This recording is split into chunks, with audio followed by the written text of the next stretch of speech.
Hello and welcome to the brand new Startup Central. I'm Nayantara Rai. Over the next 30 minutes, we're going to be discussing what is it that the India's first female finance minister, full-time female finance minister Nirmala Sitharaman can do for the startup universe. What's on the wish list of startups, entrepreneurs, venture capitalists, angel investors? That's what we're going to be discussing over the next 30 minutes.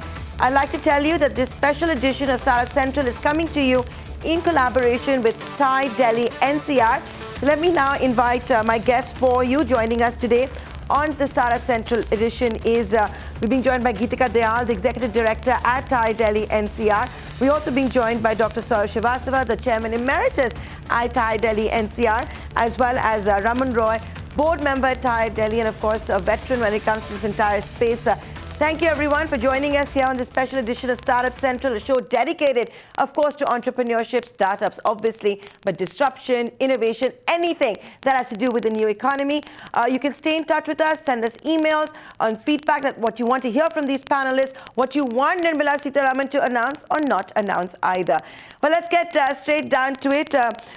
Raman Roy, I'm going to begin with you. You know, you've done so many of these pre-budget panels in your career across TV channels, across websites and all of that. So let me first begin by asking you, you know, it was a historic mandate for Narendra Modi. You've got a situation where the economy is perhaps headed to the ICU. It's certainly in slow gear. But when you talk to startups, when you talk to entrepreneurs, it's almost as if they're living in a parallel universe, the kind of energy that you see with the young entrepreneurs or the founders, etc. So having said that, is this particular universe have high expectations at all from the budget? See, in terms of expectations, yes. I think the opportunity in front of the finance minister and this huge mandate that the government has got is great. Startup India was a great concept, and I think the first few steps that we've taken are laudable. But the journey that requires to be covered or where it can go is huge and mammoth.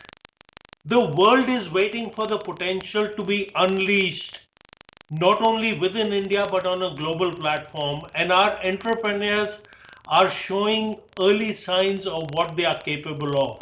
We need to enable them. We need to enable them to be efficient and focus on their businesses rather than visiting tax offices and answering questions. We need to enable them to be able to participate in the value that they create. We need to enable their funding. We need to enable their mentorship. We need to ensure that people who give them mentorship are able to participate in the value that is created in an efficient manner. All of these have huge distances to be covered.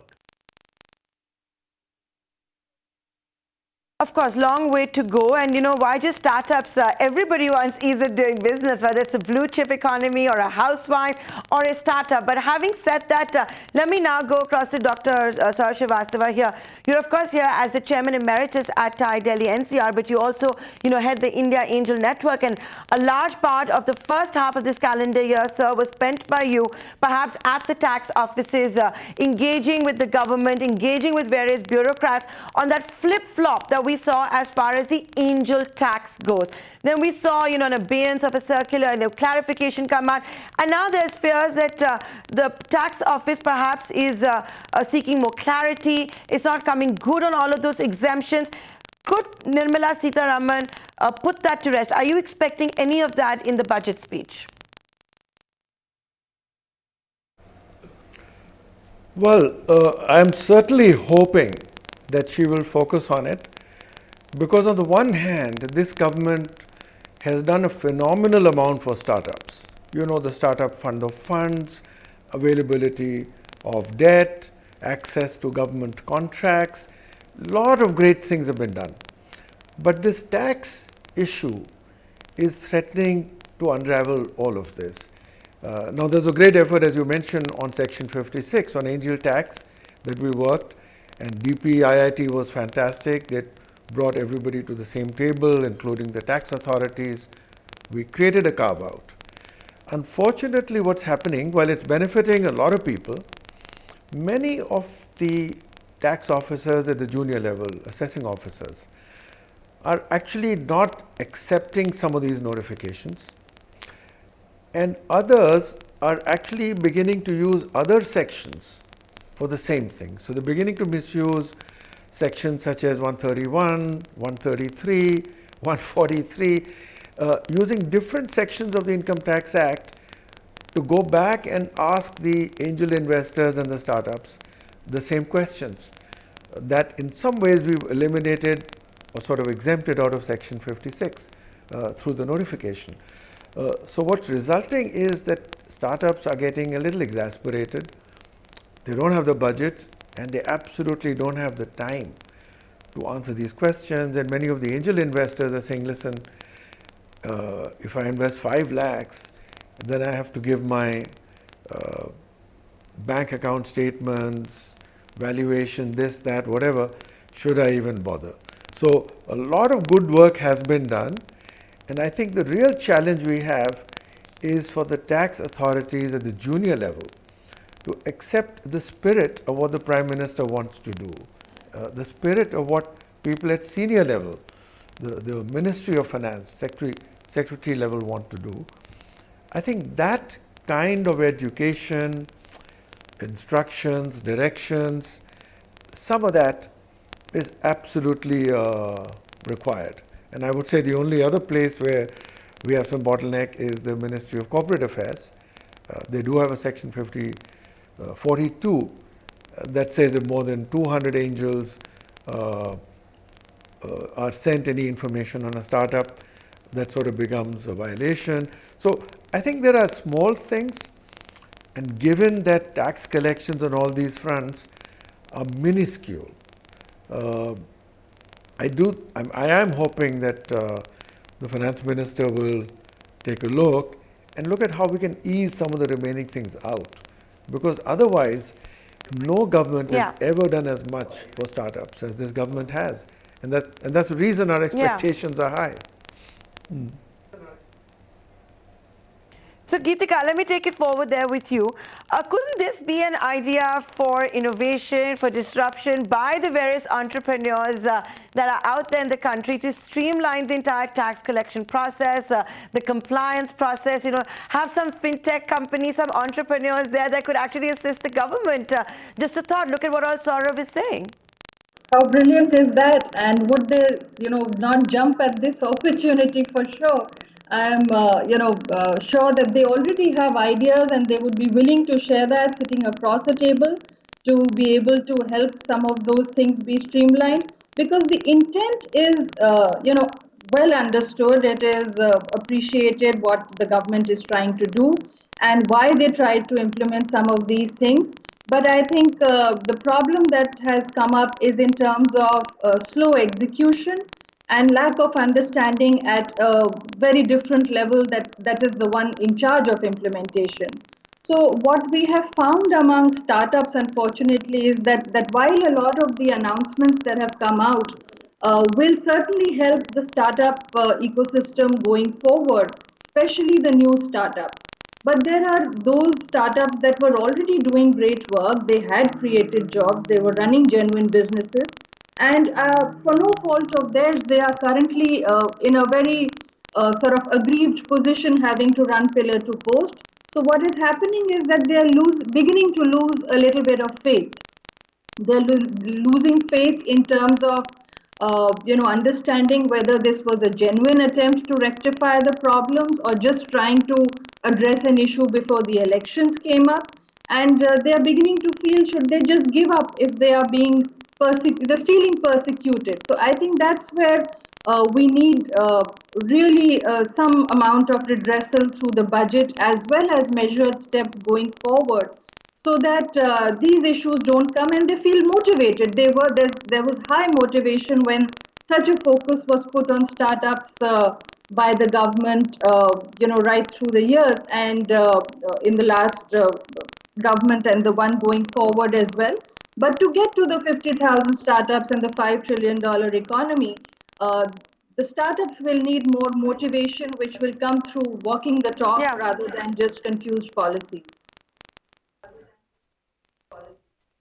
Okay, confused politics, some policy flip-flop really makes startups worth a bet, worth a while, whether you are an entrepreneur or you are an investor. That's the big takeaway, of course.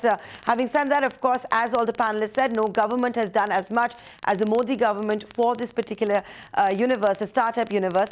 Folks, I have to take a short commercial break. You've got the opening comments. We have a lot more to discuss. Countdown is on for Nirmala Sitharaman's maiden budget, and we'll be back in less than 2 minutes after the short commercial break.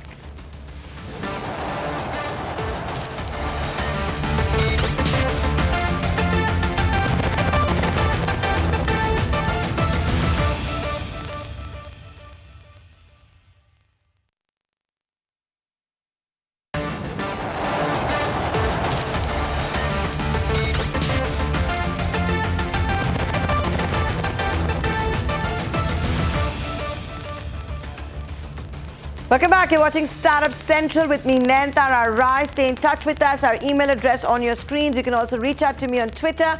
The countdown, of course, is on for Union Budget. The first full-time female Finance Minister Nirmala Sitharaman will table her maiden budget on 5th of July. Today, we're discussing what can she do for the startups and what it is that she must never do. So joining me, of course, is a special edition we're bringing you in collaboration with Thai Delhi NCR. Raman Roy, I'm going to come back to you. You know, you're such a veteran when it comes to this entire space. Like I said, you've done so many of these special shows across so many media networks, spanning your entire career. Having said that, you know, a lot of time and energy we've seen in the past where we've seen tax breaks being handed out as a form of incentives, particularly when it came to the IT sector, and more recently in the form of R&D, for example, the pharmaceutical industry enjoyed.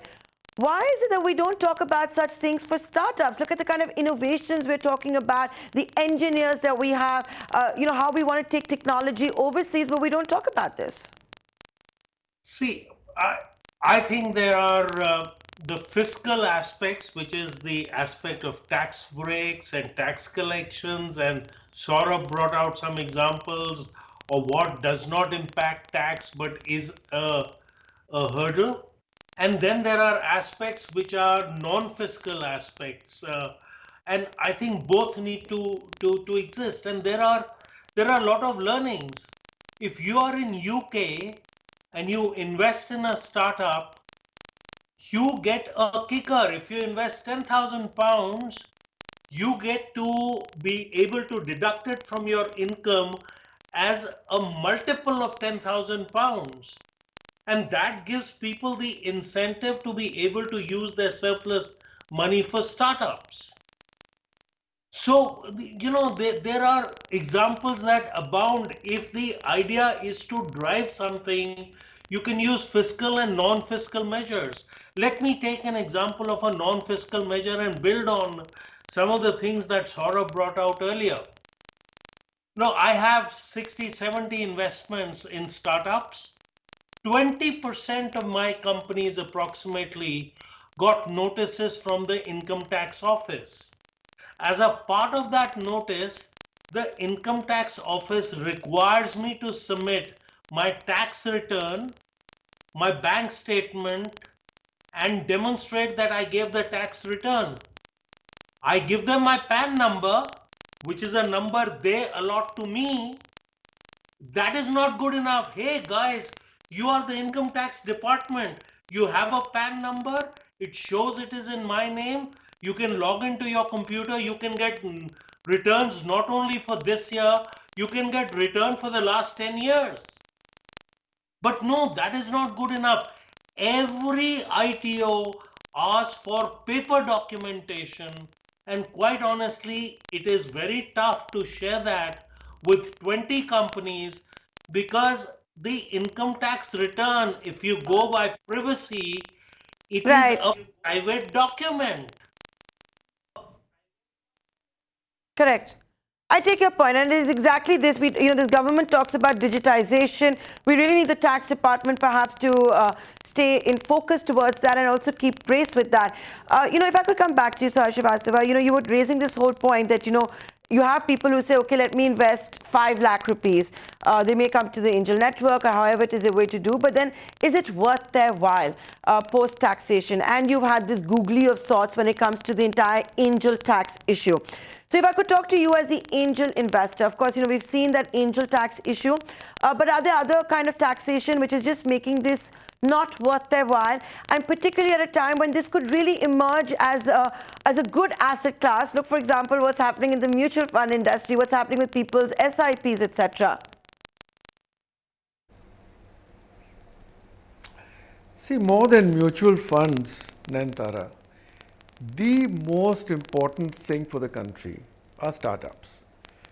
Global data collected over 40 years in the US has shown that net new job growth only comes from startups.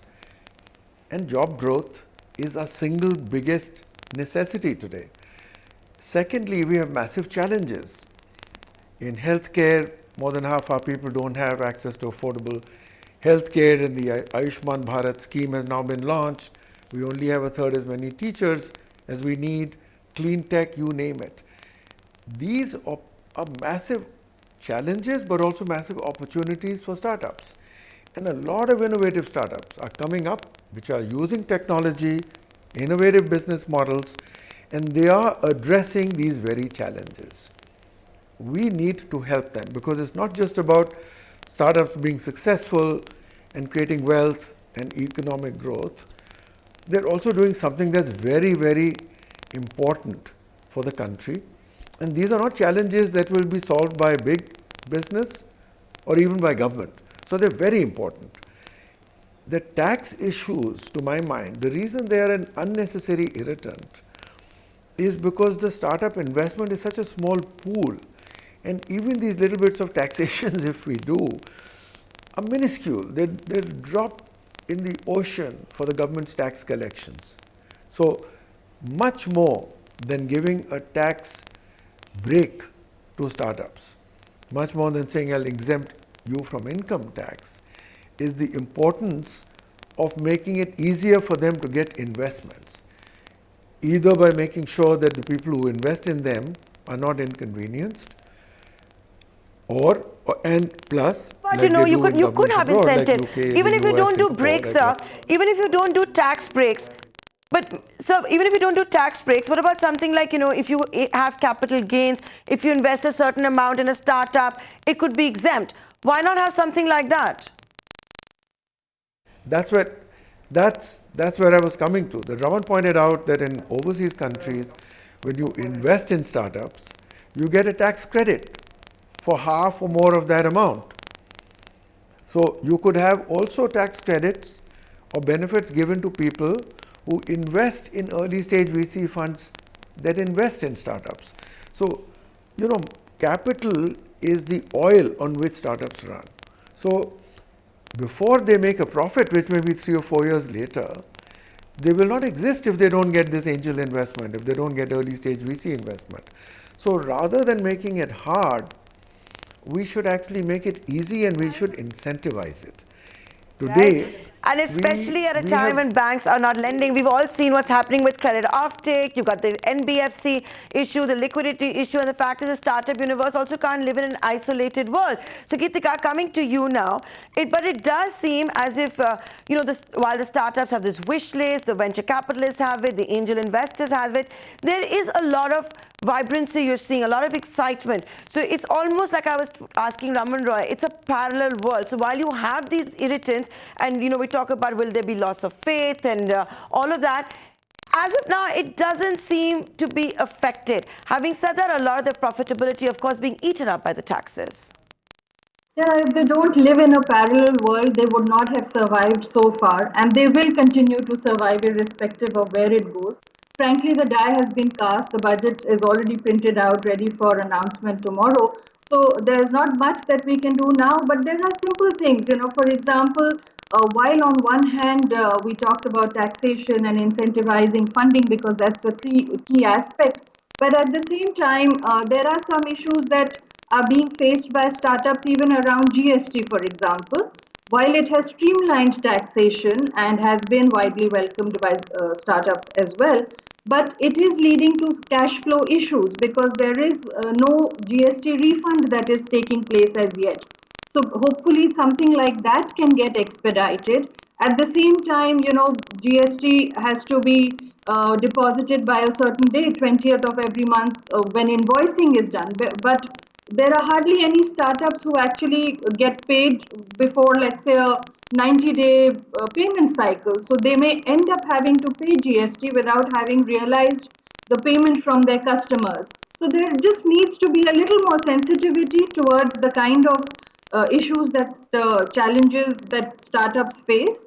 And in terms of doing that, it will really help ease the burden for startups. We certainly hope that there are no more unplanned.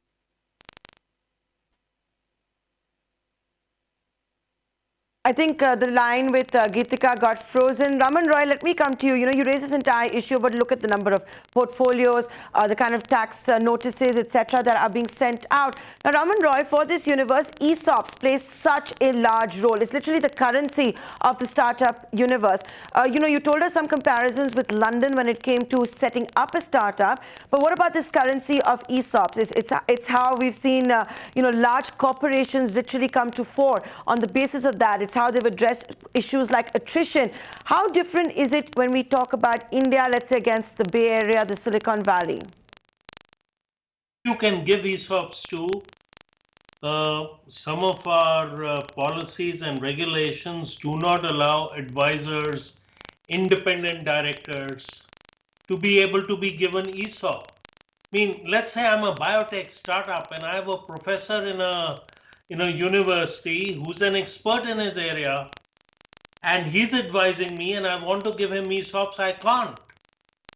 And then the ESOPs that are given to people when they decide to part company for whatever reason and they decide to exercise the ESOPs, the tax is applicable at the point of exercising where the ESOP holder has made no money. He has to find other money to pay that tax and he will monetize those ESOPs much later.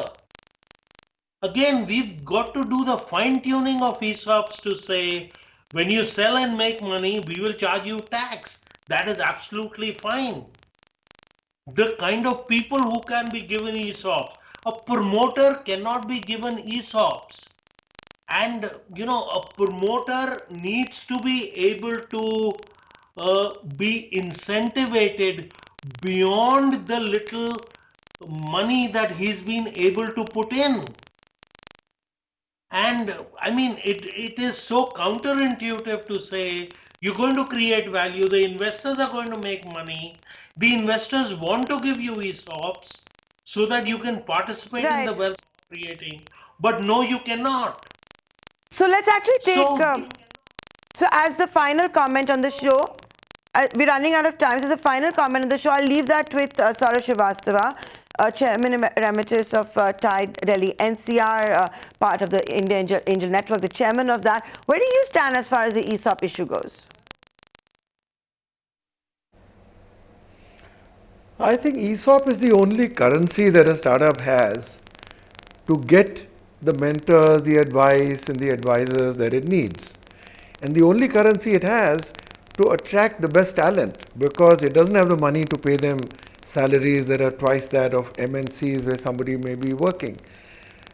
So I think it's very important that we allow ESOPs to be given to independent directors, to advisors, to founders in a startup. I can understand if it's misused in large industry, restrict it to startups.